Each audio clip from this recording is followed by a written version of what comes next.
Hi hello నమస్తే welcome to RTV. So మొత్తానికి ఈరోజు ప్రీమియర్స్తో పెద్ద మూవీ రిలీజ్ అయింది. సో అందరూ కూడా వాళ్ళ వాళ్ళ వెర్షన్ చెప్తూ ఉన్నారు. అండ్ ఇంకా ఫ్యాన్స్ అయితే చాలా హ్యాపీ ఫీల్ అవుతున్నారు. కొన్ని కొన్ని సీన్స్ అయితే బుచ్చిబాబు చాలా బాగా తీశారు అంటూ కూడా మాట్లాడుతున్నారు. సో మనతో పాటు సినీ క్రిటిక్ దాసరి విజ్ఞాన్ ఉన్నారు. సో ఆయన రివ్యూ ఏంటో అడిగి తెలుసుకుందాం. హలో విజ్ఞాన్ గారు. నమస్తే. ఇప్పుడు పెద్ది ట్రైలర్ రిలీజ్ అయిన తర్వాత స్టోరీకి సంబంధించి ఒక ప్రిడిక్షన్ బాగా వైరల్ అయింది. ఏంటది? స్టోరీ ఏంటనేది ఒక పర్సన్ ఎక్స్‌ప్లెయిన్ చేస్తూ ఒక వీడియో చేశాడు. అది బాగా వైరల్ అయింది. ఏం చెప్పాడు? పలానా ఒక గ్రామీణ ప్రాంతంలో ఓకే. కొండగట్టు కింద ఉండే ప్రాంతంలో అక్కడ ఆ! ట్రైన్ ఆగదు. ఆ ట్రైన్ అక్కడ ఆపమని చెప్పేసి 'జగపతి బాబు' ట్రైలర్‌లో ఫస్ట్ షాట్ చూపించారు కదా! ఆ! సో, ఆ! అదే ఫస్ట్ షాటు. అక్కడ ఆ ట్రైన్ ఆపడం కోసం 'జగపతి బాబు' హ్మ్. పోరాటం చేస్తుంటాడు. హ్మ్. సో, అయితే ఈ మధ్యలో 'జగపతి బాబుని' విలన్ బ్యాచ్ సంథింగ్ ఎవరో లేపేస్తారు. అది అప్పుడు రామ్ చరణ్ భుజాన్నేసుకొని అక్కడ ట్రైన్ ఆపడానికి అక్కడ కొంతమంది ప్రాణాలు పోతుంటాయి. హ్మ్. ట్రైన్ ఆగక అని జెప్పేసి తర్వాత అక్కడ ట్రైన్ ఆగడానికి తను చేయాల్సింది ఏం చేయాలి? ఇలా ఒక గుర్తింపు రావాలి. ఆ గుర్తింపు కోసం ఏం చేయాలి? ఇలా మొత్తానికి ఒక స్టోరీ అయితే చెప్పారు. అప్పుడది వైరల్ అయింది. ఓకే. లాస్ట్‌లో లెగ్ కూడా ఏదో తీసేస్తారు. ఇది బాగా ఇంక ముందు నుంచి బయట మాట్లాడుకుంటుంది.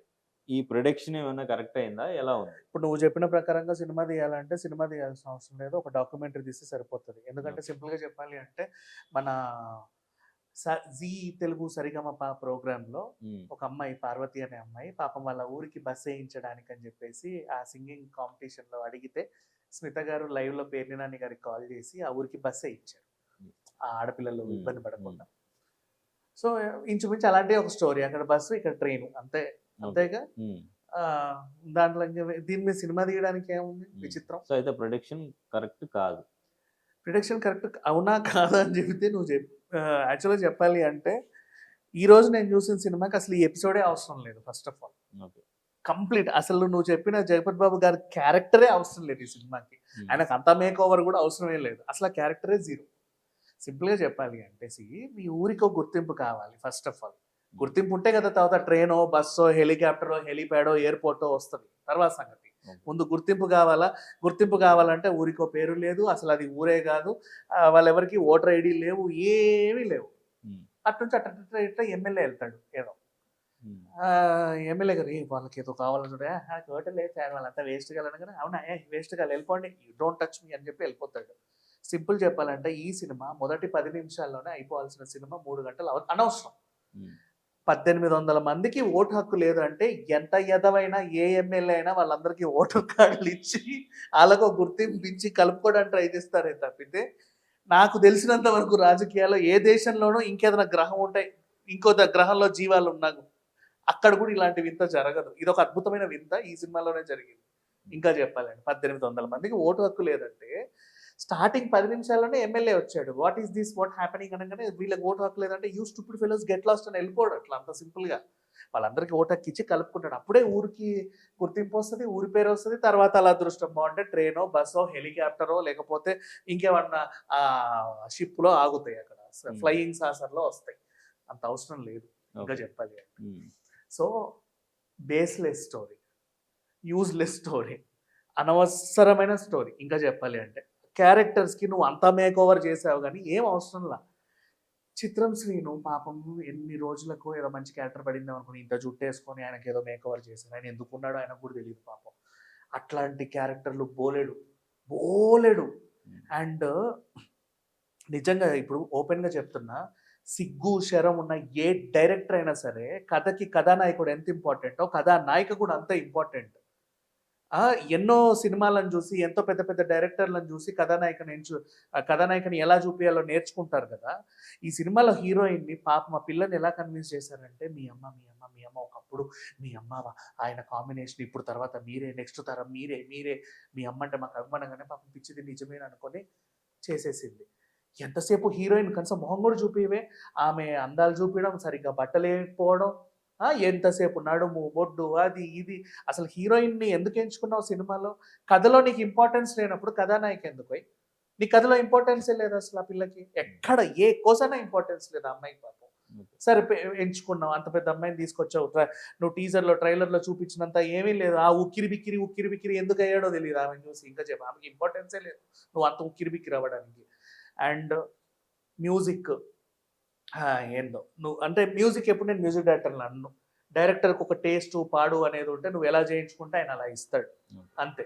సో వాళ్ళని ఏం అనలేం. సాంగ్స్ బాగున్నాయి కదా, బాగానే ఉన్నాయి, బాగాలేవని ఎవరన్నారు, బాగున్నాయి చాలా బాగున్నాయి, అద్భుతంగా ఉన్నాయి. కానీ సినిమాకి పనికి వస్తే పాటలు ఇంకా వినసొప్పుగా ఉంటాయి, కనువిందుగా ఉంటాయి. స్టార్టింగ్ రై రై రారా అన్నావు, ఎందుకు రమ్మన్నావో ఎందుకు పొమ్మన్నావో తెలియదు. తర్వాత చిక్రి చిక్రి ఉక్కిరి బిక్కిరి సాంగ్ నువ్వు ఎందుకు వేసావో తెలియదు. ఆ తర్వాత ఇంకో పాట వచ్చి ఆ మసా మసా సాంగ్ ఎందుకు వచ్చిందో తెలియదు. అసలు ఏ పాట ఎందుకు వస్తుందో ఎందుకు పోతుందో, నువ్వు ఎందుకు ఎగురుతున్నావో ఎందుకు దూకుతున్నావో తెలియదు.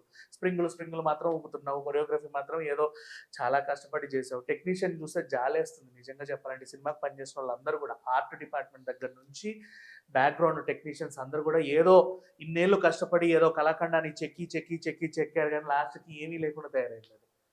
మరి అట్లాంటిది వీళ్ళు ఎందుకు తీశారో నిజంగా చెప్పాలంటే. ఎప్పుడైతే వీళ్ళు తడబడ్డారో అదేంటిది ఈ ప్రమోషన్స్లో తడబడ్డప్పుడే అనిపించింది ఏందో ఉందని. అండ్ నువ్వు ఇందాక అన్నావు ఏవో బాలేవా అని చెప్పేసి, అవి రిలీజ్ అయినప్పుడు కూడా నీకు ఇదే చెప్పాను, నాకు నచ్చలేదు అని. అవి సేమ్ యాజ్ ఇట్ ఈస్. సినిమాలో ఎక్కడ కూడా మీకు ఏ పార్ట్ కానీ ఏ సీన్ కానీ ఏది మీకు ఎవరినైనా సరే ఈ సినిమాలో ఏది బాగుందని అడిగితే వాళ్ళు కనీసం ఈ సినిమా ఎంతసేపు ఉంది, 3 గంటల సేపు ఆలోచించి కానీ నీకు ఆన్సర్ ఇవ్వడు. అసలు ఎక్కడ బేస్లెస్ స్టోరీ అమ్మా, నీకు అంతమందికి గుర్తింపు లేదు పాపం. స్టార్టింగే ఎమ్మెల్యే వచ్చాడు, అక్కడే నీ ప్రాబ్లం సాల్వ్ అయిపోయింది. నెక్స్ట్ సరే నీకు అప్పటికీ సాల్వ్ అవ్వలేదు అనుకున్నావు, ఎమ్మెల్యే పిచ్చోడు, వాడికి అసలు ఏమీ తెలియదు. ఆ తర్వాత నువ్వు చూపించినటువంటి శివన్న క్యారెక్టర్ అద్భుతమైన క్యారెక్టర్, ఆయనకి నేషనల్ లెవెల్లో పరిచయాలు ఉన్నాయి. నువ్వు ఆయనని యూజ్ చేసుకుంటే ఈ ప్రాబ్లం సాల్వ్ అయింది, పెద్ద విషయం కాదు. దానికి నువ్వు కాలు ఇరగొట్టుకోవడం, మేడి ఇరగొట్టుకోవడం అవసరం లేదని మ్యాటర్. సో మ్యాటర్లెస్ మూవీ ఇంకా చెప్పాలి అంటే. అండ్ ఇంకా నువ్వు అన్న జగపతి బాబు గారి క్యారెక్టర్ అయితే సినిమాకి అసలు అనవసరం ఇంకా చెప్పాలి అంటే. అండ్ నెక్స్ట్ అడిగితే ఇప్పల వలస ఉంది, యాక్చువల్గా విజయనగరంలో ఇప్పల వలస ఉంది, సీతానగరం దగ్గర ఎక్కడో. మన శ్రీకాకుళానికి కాముదల వలస ఉంది. ఇదేం వలసో, ఇదేదో ఇలస పులస ఆంధ్ర నుంచి వలస వచ్చినట్టు ఇక్కడికి వచ్చింది, ఇదో కొత్త వలస. మరి ఆ వలసను ఎందుకు పెట్టారో తెలియదు. ఆ ఊరికే అసలు ఆ ఊరి పేరు అండ్ నువ్వు అన్న ఈ ట్రైన్ ఎపిసోడ్ అసలు ఇదంతా అనవసరం ఈ సినిమాకి. నువ్వు తెచ్చిన దానికి కూడా మీనింగ్ లేదు. ఏదో ఉపన్యాసాలు ఇస్తున్నావు, ఏదో చేస్తున్నావు. ఇంతకేదో అడిగావు, ఆయన మిర్జాపూర్ నటుడు కదా, ఓకే ఆయన ఎందుకున్నాడు ఆయనకు కూడా తెలియదు. నువ్వు అడిగితే ఆయన కూడా అదే చెప్తాడేమో, నాకు తెలియదండి అని. జీరో అబ్బా, ఏమీ లేదు. అసలు ఎందుకు వెళ్ళామా అనిపిస్తుంది. కూర్చున్నంతసేపు తెర మీద ఏదో నువ్వు ఏదైనా సినిమా తీపిస్తే కథలో ఫస్ట్ ఆఫ్ ఆల్ 10 నిమిషాల్లో కథలోకి మనం కూడా వెళ్ళిపోవాలి, ఆ ఊర్లోకి వెళ్ళిపోవాలి, ఆ మూడ్లోకి వెళ్ళిపోవాలి, ఆ ఫీలింగ్లోకి మనకు కూడా తగలాలి అదంతా కూడా. అట్లాంటి సినిమాలు నిజంగా చెప్పనా, ఇప్పుడు వీళ్ళు ఎంచుకున్న బ్యాక్ డ్రాప్లో ఘాటి అనుష్క సినిమా. ఘాటి అయితే స్టార్టింగ్ 5 నిమిషాల్లో మనం వెళ్ళిపోతాం అక్కడికి, ఆ తూర్పు కనుమలకు ఎక్కడికో. ఇంకా చాలా సినిమాలు ఉన్నాయి ఇట్లా కొండల మధ్య గుట్టల మధ్య తీసినవి, హనుమాన్ లాంటి సినిమాలు కానీ ఇంకేమన్నా కానీ ఆ ఊర్లోకి వెళ్ళిపోతాం మనం, కాంతారా లాంటి సినిమాలు కానీ. ఇది ఏంటో ఆ ఊర్లోకి ఎంతసేపు వెళ్ళాలన్నా సరే ఏదో గట్టిగా మనం ఆపేస్తూ ఉంటుంది, ఎందుకు అనవసరంగా మనకు అంత రిస్క్ అన్నట్టుగా. ఏమీ ఉండదు. నువ్వు రామ్ చరణ్ చాలా కష్టపడి క్రికెట్ ఆడాడు, క్రికెట్ గురించి మాట్లాడుతున్నావు. అసలు ఈ సినిమాకి క్రికెటే అవసరం లేదు ఇంకా చెప్పాలి అంటే. క్రికెట్ ఎపిసోడే అవసరం లేకుండా కూడా ఈ సినిమా తీయొచ్చు. నువ్వు ఇంకేం చేయాలి, నువ్వు డైరెక్ట్ గా కూడా కుస్తో ఇంకేదో చేయొచ్చు. ఏంటో ఒక దండం బాబు. అంటే మొత్తానికి మీకు నచ్చిపోవడానికి ప్రధానంగా డైరెక్షన్ కథ లేకుండా సినిమాని ఎట్లా చూస్తామబ్బా, ఒక కథ అనేది ఏడవాలి కదా. స్టోరీ నువ్వేదో చెప్పాలనుకున్నావు, పాపం పాలన ఊరికి గుర్తింపు లేదు, ఆ ఊరికి ఒక రైల్వే స్టేషన్ లేదు, నీకు కావాలి ఆ ఊరికి ఫ్లయింగ్ సాసర్లు దిగట్లేదు, ఆ ఊరికి ఏలియన్స్ రావట్లేదు అంటే సరే వాళ్ళందరూ రావాలంటే నీకు అదో ఊరో అదో గ్రహమో ఒక గుర్తింపు అనేది ఉండాలి. ఇది ఒక గ్రహం, దీనికి మనం వెళ్ళాలి అన్న ఏలియన్స్ కూడా అనిపించాలి. సో నీకు అక్కడ ఫస్ట్ నుంచి కూడా ఏమీ లేదది. ఎమ్మెల్యే వచ్చి వీళ్ళందరికీ ఓట్లు లేవంటే అట అని చెప్పి వెళ్ళిపోతాడు. అదేంటో అంత బేస్లెస్, జీరో. సో మొత్తానికి మీకు ఎక్కడ కూడా ఏ సీన్ కూడా మీ సినిమా నచ్చలేదు ఈ సినిమాలో. సీరియస్లీ అంటే ఇది నిజంగా జెన్యున్ గా నేను నా మనసులో నుంచే చెప్తున్నా సీరియస్లీ. నువ్వు నన్ను దీనికి సంబంధించిన ట్రైలర్ అడిగినప్పుడు నేను నీకు ఇదే చెప్పాను, నువ్వు అక్కడిక్కడ ఆ పాట ఈ పాట అడిగినప్పుడు ఇదే చెప్పాను, నాకు అనిపించిందే నేను చెప్పాను.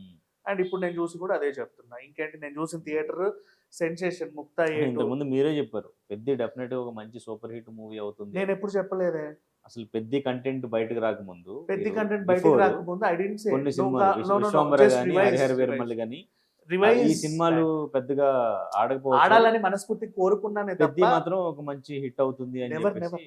ఐ డిడెంట్ సే. నువ్వు కావాలంటే మళ్ళీ రివ్యూ వేసుకో, లేదా ఎవరికన్నా తెలిసి ఆ బిట్స్ ఉంటే కావాలంటే కింద పెట్టుకోమని చెప్పు. I didn't say that. Okay. నాకు సినిమా పల్స్ అర్థం అవుతుంది. గ్లిమ్స్ ని కానీ ఏదైనా టైటిల్ రిలీజ్ ఇలాంటివి ఏమైనా చేస్తే నాకు ఆ పల్స్ తెలిసిపోతుంది. ఓకే. ఆ పల్స్ పట్టుకున్నప్పుడు నేను అందుకే చెప్పాను, నీకే చెప్పా Dhurandhar cinema release before biggest hit అని. పుష్ప మొన్న 1800 కలెక్ట్ చేసిందా, 3 ఏళ్ల క్రితం చెప్పాను నేను ఈ సినిమా 2000 కలెక్ట్ చేస్తుందని. దెన్ వాట్ యార్ అంటే కొన్ని చూస్తే అర్థమైపోతుంది. ఆ బొమ్మ, ఆ పోస్టర్, వాట్ ఎవర్, ఆ టెక్స్చర్ తెలిసిపోతా ఉంటది. కొన్ని ఆ మ్యూజిక్ విన్నప్పుడు లేకపోతే ఇంకేంటో ఇంకేంటో ఇంకేంటో. ఉమ్. ఇది నాకు మొదటి నుంచి ఏమనిపించలేదు, ఇప్పుడు ఏమనిపించలేదు, చూసిన తర్వాత కూడా ఏమనిపించలేదు. ఓకే. నీకు అదే చెప్తాను. మీరు అంటే కథలోకి ఇన్వాల్వ్ అవ్వలేకపోయారు అంతేనా? నన్ను ఇన్వాల్వ్ చేయలేకపోయారు. ఉమ్. అది. ఓకే. అంటే ఇన్వాల్వ్ అవ్వలేకపోయారంటే నాలో ఏమైనా దోషం ఉండాలి మరి. ఉమ్. సో నన్ను ఇన్వాల్వ్ చేయలేకపోయారు. రామ్ చరణ్ యాక్టింగ్ ఎలా అనిపించింది? కష్టపడ్డాడబ్బా, పర్లేక కష్టపడలేదని నేను అన్నట్లు, అందరూ బాగానే చేశారు. కాకపోతే కష్టానికి ఫలితం ఉండాలి కదా, ఓకే. ఏదో ఒకటి ఉండాలి కదా. ఉమ్. నువ్వు ఏమీ లేకుండా ఎంత కష్టపడి ఏం లాభం చెప్పు. ఓకే. అంత కష్టపడి అది నేర్చుకున్నావు, ఇది నేర్చుకున్నావు, 3-4 ఆటలు నేర్చుకున్నావు. చివరికి అదేంటది ఢిల్లీ లాంటి ఏరియాలకు వెళ్ళి చెరుకు రసాలు అమ్మావు. కష్టపడ్డావు, కష్టపడలేదని నేను అనలా. ఉమ్. వర్షానికి పడుకున్నావు, ఇంకేదో చేసావు, రైలు కోసం ఏదేదో. బట్ ఏమీ లేని దానికి అంత కష్టం ఎందుకని. Okay. Right. So out of 5 me rating ఎంత ఇస్తారు? ఇలాంటి సినిమాలకు నేను రేటింగ్ ఇవ్వలేను, దయచేసి నన్ను అర్థం చేసుకో. వద్దు, నా రేటింగ్ వల్ల వీళ్ళకి ఒరిగేదేం లేదు, నేను ఇచ్చినంత మాత్రం నాకు ఒరిగేదేమీ లేదు.